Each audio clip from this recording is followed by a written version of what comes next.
La grâce est trompeuse et la beauté est vaine. La femme qui craint l'Éternel est celle qui sera louée. Récompensez-la du fruit de son travail et qu'aux portes ses œuvres la louent. Il y a ici un avertissement. La traduction littérale en hébreu dit « mensonge la grâce ».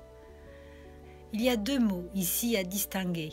« sheker » qui veut dire mensonge, fausseté et tromperie, et « reine » qui veut dire grâce, faveur, agrément. La grâce est un cadeau merveilleux du Seigneur. Mais malheureusement, Satan emploie la même ruse que dans le jardin d'Éden en tordant le sens véritable de ce cadeau immérité. Il piège les chrétiens en leur faisant croire que puisque le salut est gratuit, ils peuvent alors continuer à vivre comme avant. C'est pourquoi beaucoup trop de faux enseignements circulent et font un travail de destruction dans le corps de Christ. L'apôtre Paul nous dit que si la grâce est imméritée, elle nous enseigne cependant à renoncer à l'impiété et aux convoitises mondaines. Car la grâce de Dieu, source de salut pour tous les hommes, a été manifestée. Elle nous enseigne à renoncer à l'impiété et aux convoitises mondaines, et à vivre dans le siècle présent selon la sagesse, la justice et la piété. La grâce est un cadeau que nous devrions prendre avec beaucoup de sérieux. Nous n'avons pas été graciés pour vivre encore dans le péché et continuer à aimer le monde.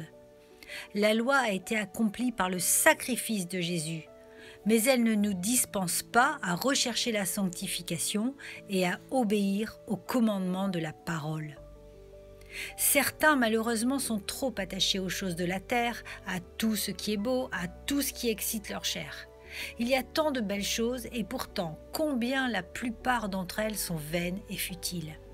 Salomon nous parle de ces choses, car lui-même a vécu dans l'opulence. Il a tout connu, tout goûté, et la conclusion qu'il en tire est très claire. Vanité des vanités, dit l'Ecclésiaste. Vanité, tout est vanité. Ne perdons jamais de vue notre héritage céleste, car il est bien plus important et n'a absolument rien de comparable à toutes les choses superficielles que le monde peut nous offrir. Tout doit disparaître, même la terre actuelle avec toutes les richesses et les trésors qu'elle renferme. Nos yeux doivent rester fixés sur les choses éternelles, c'est-à-dire la patrie céleste, car n'est-ce pas là que nous désirons passer notre éternité ? Jésus vient chercher une épouse qui se prépare, une épouse qui le craint.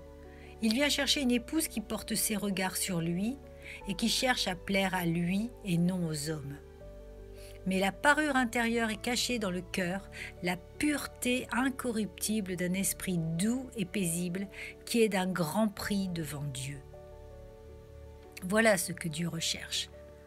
C'est elle et uniquement cette épouse-là qui sera louée par la bouche du Seigneur. Alors oui, chacun recevra en fonction de ses fruits. La grâce de Dieu nous conduit dans la sainteté et par conséquent, elle nous fait porter du fruit. Jésus a dit qu'on reconnaissait un arbre à ses fruits et que celui qui n'en porterait pas serait coupé et jeté au feu parce qu'il serait inutile. Déjà la cognée est mise à la racine des arbres. Tout arbre donc qui ne produit pas de bons fruits sera coupé et jeté au feu. Le chrétien qui n'a pas le fruit de l'esprit en lui démontre qu'il ne se sanctifie pas. Est-il réellement né de nouveau ? Ou n'a-t-il tout simplement pas envie de se laisser façonner par la main de Dieu ? Dieu seul a la réponse. Quoi qu'il en soit, nous sommes tous appelés à rentrer dans une vie de sanctification, car sans elle, nul ne verra le Seigneur. Porter de bons fruits, c'est primordial, car en porter de mauvais démontre que l'arbre n'est pas bon. Mais ensuite, il faut également que les fruits se multiplient. Dieu nous a donné des talents pour les faire fructifier. Posons-nous donc les bonnes questions. Quels fruits est-ce que je porte ? Et qu'est-ce que je fais du ou des talents que Dieu m'a donnés ? N'oublions pas que nous serons récompensés dans le ciel. Nous ne travaillons pas en vain, car Dieu voit tout et comptabilise tout. Rien n'est caché devant ses yeux. C'est pourquoi nous ne devons pas nous décourager, mais au contraire continuer à travailler et à persévérer pour l'avancement du royaume. En conclusion, la bonne nouvelle est que Christ s'est livré pour son épouse, afin de la faire paraître devant lui sans tache, ni ride, ni rien de semblable, mais sainte et irrépréhensible.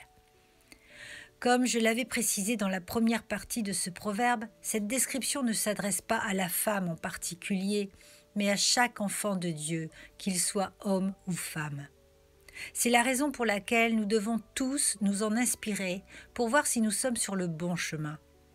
Nous ne serons jamais parfaits, mais notre objectif est de nous sanctifier chaque jour afin de tendre vers la perfection. Il est bon de faire un point sur notre vie et de se demander si nous sommes une bonne épouse. Christ, notre futur époux, nous regarde. Ce n'est pas par nos œuvres que nous gagnerons son amour, il nous aime et l'a prouvé en donnant sa vie pour nous à la croix.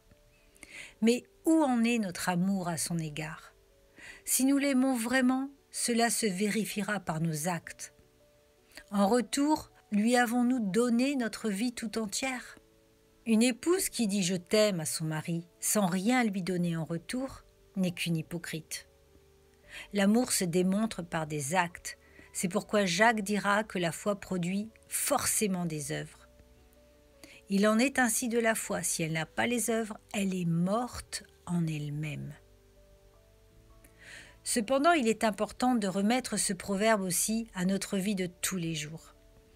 En effet, si la femme vertueuse est l'épouse de Christ, elle est aussi la plupart du temps l'époux ou l'épouse de quelqu'un. Et nous savons que le conjoint est placé sur notre route pour nous apprendre à aimer dans le naturel. Quel époux ou quelle épouse sommes-nous dans notre foyer ?